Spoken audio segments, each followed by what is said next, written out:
I still can't believe what's happening. Naintindihan ka namin, Doc. Kahit ako, naging malapit din kay Mayor itong mga nagdaang buwan. Pero, Doc, di ba matagal na kayo magkarelasyon ni Mayor? On and off, actually, Chief. Mostly dahil sa kawalan yung time for priorities. Pero, Cecilia, sa tagal ng relasyon ninyo, wala ka man lang bang napansin na kakaiba kahit konti lang? Wala, Eric. I actually feel betrayed.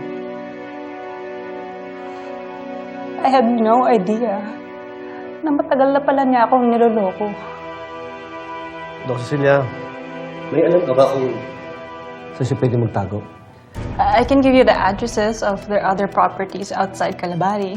Pero I'm sure na-check niyo yung mga yun. Dahil nakipag-coordinate na kami sa ibang station at wala siya dun. Well, I'm sorry.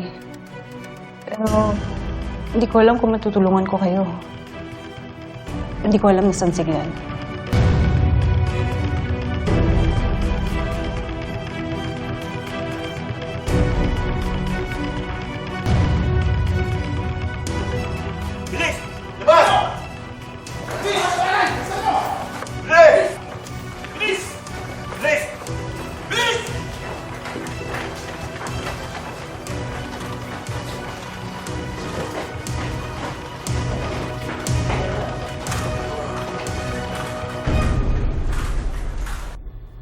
Nasa kustudiya na ng mga otoridad ang business associate ni Mayor Glenn Guerrero na si Mr. Ignacio na siyang may hawak na manufacturing and procurement ng mga criminal operations ni Mayor Glenn Guerrero.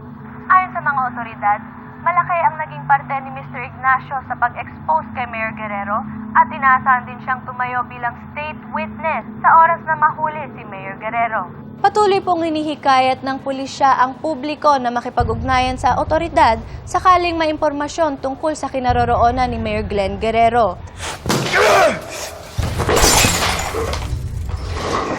Mga traidor!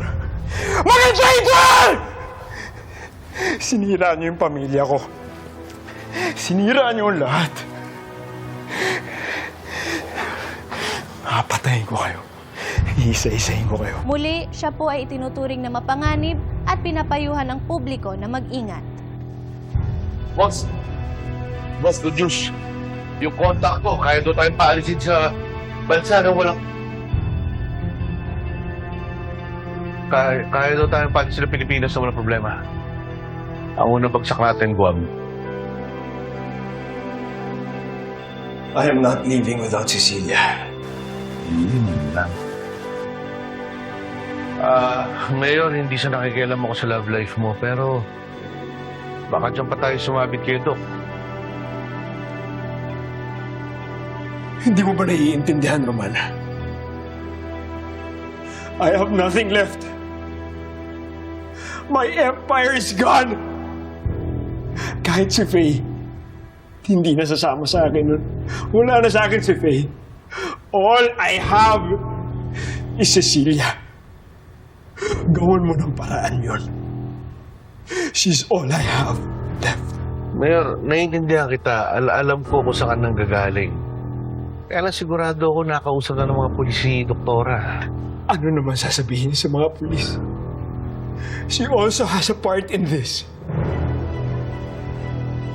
Lahat ng ginawa ko for the past few months was for us! I'm not leaving without her. I am not. Make it happen.